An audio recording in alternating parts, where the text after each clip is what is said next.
Hello students. So now we are going to start with another topic, and that is the management as in science, art and profession. Now it has been divided into three parts. In examination, generally the three parts are not asked aggregately. It is asked as a separate question. Most of the time it is been a 2-mark question whenever it is asked as a science. In case of art, again a 2-mark question. And if it is asked as a profession, then it will be a 3-mark answer. And it can also be probable chances that art and science can be asked combined, then it will be a 3-mark answer. So let's begin with the topic, and that is the management as a science, art and the profession. First of all, look at upon the meaning of science. Now, what do you mean by the science? Science, in simple words, we can say like that: specialized and systematic knowledge based on some rules and principles. Because science generally believes in experiment. So whenever the experiments are done, analysis is to be done thereafter, and then after some kind of principles are derived and conclusions are made. Now this is how the science will work. So in terms of management, can we say like that the management is also science? The answer is yes. The reason is very simple. The science always has its own principles and rules, and management also have its own principle and rules. So in simple language, we can say like that: management is a science, but we have to prove it. So first of all, the meaning of the science, it can be also asked in examination as a single line question. That is the 1-mark question answer. So science means systematic and specialized knowledge based on rules and principles. Cause and effect relationship is established. Science always work as a cause and effect relationship. It always find out what is the cause and what is its effect or its impact.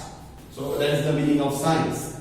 And management too has characteristics of science, such as, now we have to prove it, why the management can be considered as a science. So management also possesses some of the characteristics of science, like first of all, systematic body of knowledge.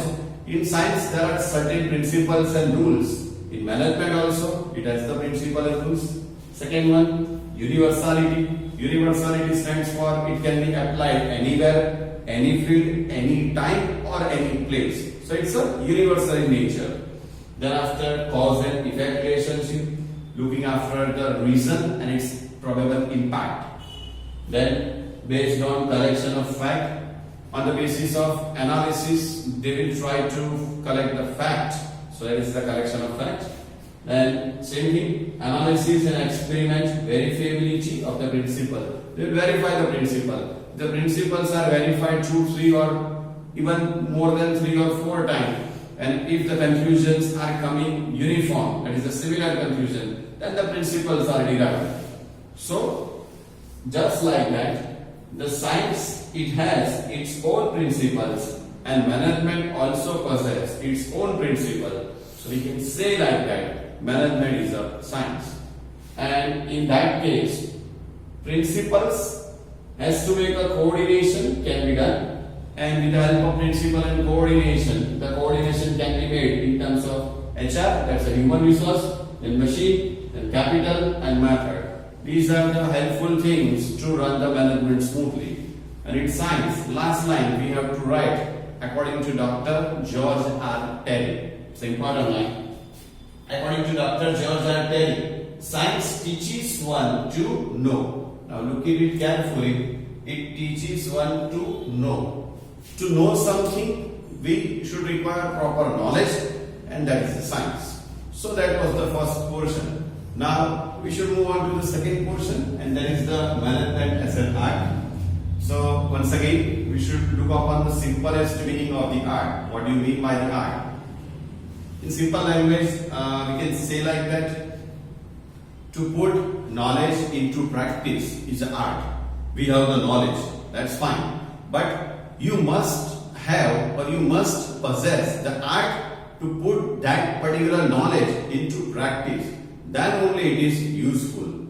So art means employment of skill and expertise of an individual. See, Employment means use. We have to use our skill and expertise of an individual. But to implement the skill, one should have also the theoretical knowledge. Now look here. Theoretical knowledge stands for the science, and the implementation of the skill we require, that stands for the art. So if it is asked in single line question, what do you mean by art? And you can also write like this, that the art means employment of skill for the implication of theoretical knowledge. That is the art. So during the practical application, management rules and principle, personal skill, insight in detailed knowledge, and cleverness plays a very important role. So these three things must play the important role, and only theoretical knowledge is not sufficient for the implementation of knowledge, and technical art is again necessary. So if anyone has the theoretical knowledge, he knows everything, that's a different story. But along with the theoretical knowledge, he must have the practical skill, that is the art to implement the same. And without art, that theoretical knowledge becomes the useless thing. So manager needs to make necessary changes as per his personal skill and proficiency, because the situation can be different for the manager.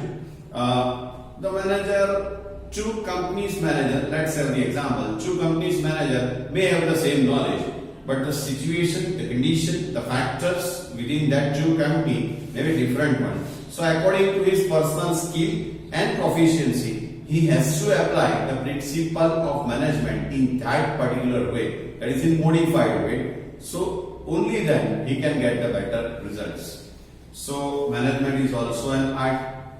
So what we can conclude, whether management is science or management is an art, or can we say like that, management is actually the sweetest combination of both, that is science and the art. So that is our conclusion. But one thing you must keep in mind, that the management is a science, that's fine, but management is not a pure science like a physics or chemistry. The reason is very simple. Science has the principles, but the principles are rigid in nature. It can give you the perfect result anywhere, anytime.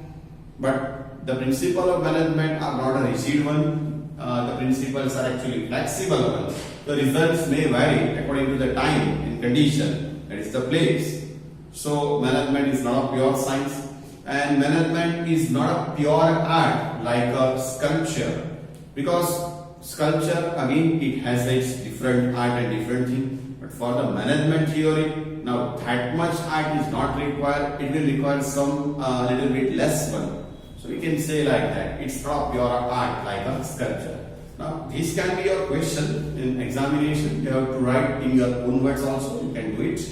So that was the topic of science and art. And in case of art, the last thing that you will know, that is again regarding the Dr. Georgia Terry. Art teaches one to do. See the difference. According to Terry, the science teaches one to know, that is knowing something, knowledge.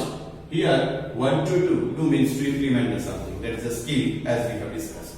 So these two things again you will remind it. It can be sometime asked in one line question. And the last part of the management is a profession. Now profession you have studied in your 11th standard. Profession means generally specialized kind of knowledge a person possesses. Then he will use that specialized knowledge, he will provide the service to the society, and return he will charge some kind of fees. Examples like doctors, chartered accountants, engineers, lawyers, etc. Now regarding profession, you have some fundamental things in your mind. So just look at the definition or meaning of the profession. Activity where specialized knowledge in specific field. See, first of all, you must have the specialized knowledge. Meaning thereby, you must have the degree, the qualification. Specific field is acquired, that is, it required. It is used for the welfare of entire society. See, it is used for the welfare of the society. So that particular or the specific knowledge must be used for the society. And in return, what is charged? The answer will be the fees. The fees is charged. Examples: doctors, lawyers, chartered accountant, that is the CA, and the engineers. So these are the examples of profession, and that was the definition of profession. So you can write in single line answer. Now, can we say that management is a profession? Then again we have to prove that some of the characteristics of profession are matching with the management. So, first feature of profession is the requirement of specialized knowledge. Now we know that to run any profession, we must have the degree for it. Because without degree, one cannot run the profession. Examples, it's required as per any profession. Examples like doctor will require MBBS, MS or MD. Full form can be asked in examination. For the doctor, MBBS, that stands for Bachelor of Medicine. You will start with B, not from M. Bachelor of Medicine and Bachelor of Surgery. Okay. Then after MS stands for the Master of Surgery, and the last one is an MD. MD stands for Doctor of Medicine. Again, it will start from last lecture. That's the D, Doctor of Medicine. Just like that, lawyer, you require LLB. LLB again start from the last lecture to the last one. LLB stands for Bachelor of Law and Legislation or Legislative, you can say. Again, Bachelor of Law and Legislative. So just like other profession, the management also has its own degree. To become a manager, one must get the proper degree for it. And the degrees for the management is the BBA and the MBA. BBA stands for the Bachelor of Business Administration and the MBA stands for the Master of Business Administration. So that was the first characteristics, requirement of a specialized knowledge. Like other profession, management also requires. Second one, increasing knowledge and research. As a profession develops, one gets the experience. That is, experience is day by day increasing. And along with experience, you must have the proper training. Any kind of articleship, internship, according to the profession, will be required. So, with the help of proper training and experience, your knowledge will increase, and so is the research. So, it is mentioned experience plus training is equal to increase in knowledge. Because in any profession, whenever you start a profession, initial stage you will require the training, and after getting the proper training, your work will start. So, your experience will increase, and as soon as the experience will increase, your fundamentals and principles will become more clear. So, resultant output will be increase in knowledge, and ultimately the person can do the research also in that particular profession. Third one, professional association. In every profession, it also has the association, and one should have the membership of that particular professional association.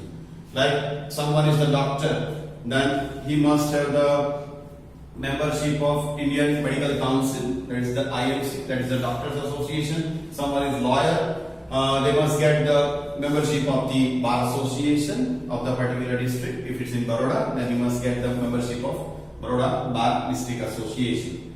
So like that, in professional degree, with that membership of association is required. So in that case, professional association. See again, once again, education and training will be imparted, and in India we have the Supreme Institute which is providing the education, and it also has the professional body, that is the IIM. Now keep in mind, it will be a one-line answer. Full form IIM stands for the Indian Institute of Management, highest authority or the highest institute in India providing the management education, and in India which is working at the national and the international level. So that is the professional association. Then after the implementation of code of conduct stands for the rules and regulations. The professional association always prepares the code of conduct, and every member or every professional has to compulsory, that is mandatory, to follow it. One cannot breach the code of conduct. So it is mandatory to follow the code of conduct, that's the rules and regulation. And the last point is moral responsibility. See, every professional person has the moral responsibility that he will become loyal towards his particular profession. one cannot breach out the standard of the loyalty or ethics. If he will breach it, then he will not survive in his profession. To remain or to survive and to have the long-term goodwill, then you have to follow the moral responsibility or ethical standards. So moral responsibility is an important factor, and all professionals must be loyal to their profession. Loyal meaning thereby honest. Take an example. Suppose chartered accountant is there. The chartered accountant's moral responsibility towards his profession is that he should not disclose the information regarding his client to the, or we can say like that, to his competitor. Because if you provide your client's accounting or the financial information to his competitor, then that is harmful to his or her interest. So your moral responsibility is that you should keep your client's information confidential or a secret one. So these are the 5 points of characteristics of profession. First one was the requirement of specialized knowledge, then increase in research and the knowledge, then professional association, then after implementation of code of conduct, and the last was the moral responsibility. So these are the 5 characteristics of profession. And now the question is that whether the management is profession or not. The answer is in between. The reason is we cannot say that management is a pure profession. The reason is management has got some of the characteristics of profession, but not of the all the characteristics. So conclusion can be made: management is yet to be developed as a profession. It is emerging as a profession. Its movement is to becoming a profession in future, but currently the management is not profession. So your last line should be management is yet developing as a profession, and that is beneficial to the society, individual, and the nation. So this was the topic of management as a profession. It is a 3-mark answer. So currently we have completed the 3 topics: management as a science, as an arts, and as a profession. So in your homework, you will prepare all these topics with the help of your textbook, and you will prepare all the points. For your easy reference, we are also providing you a kind of a snap of this particular notes. So you can also have that points whenever you are preparing your homework. Now, whenever we meet for the next topic, we'll discuss with the level of management.